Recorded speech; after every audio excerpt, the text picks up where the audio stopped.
Like when the moon... I've played guitar since I was very, very young. And in my late teens, after playing with several bands, I decided that music was always going to be part of my life, but it wasn't going to be my life. And when I came to China, something happened. I will comply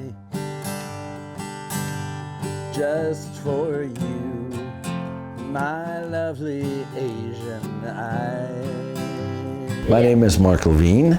I'm an American. I came to China in 2005. I'm a teacher, I'm a singer, I'm a songwriter, I'm a writer, I'm a lecturer, and I'm really happy to be here. I had always previously played other people's music.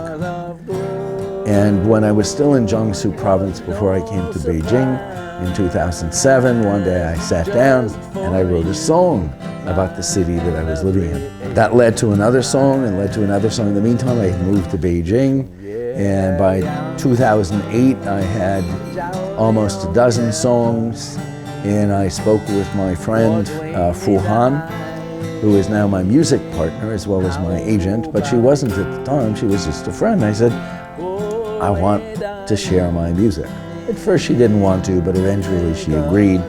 And I just kept writing more and more and more songs, and she kept arranging more opportunities for me to perform.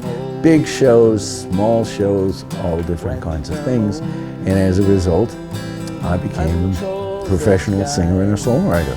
I've now written about almost 75 songs. So I call them my musical stories from my life in China, or my Chinese journey.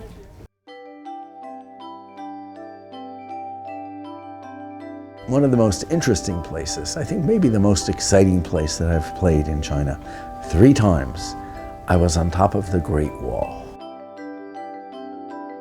And I have one particular photo where it's just me sitting in the middle of the Great Wall and sitting on the ground and playing my guitar. And I show this to people and I say, what's wrong with this picture? What's missing? And they look and they say, where are all the people? Because they've never seen the Great Wall with one person on top of it.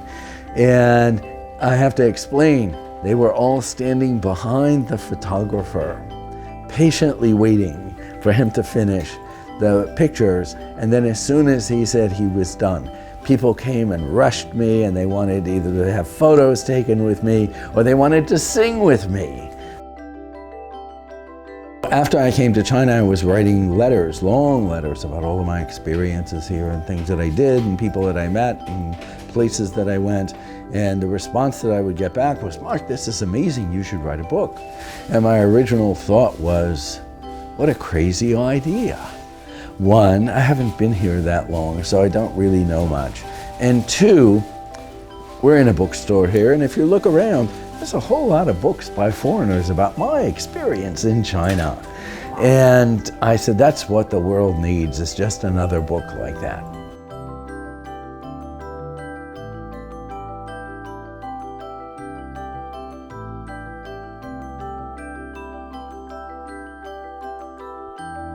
I'm already old and I'm getting older, and one of the things people have to do as they get older is they have to figure out, well, what happens?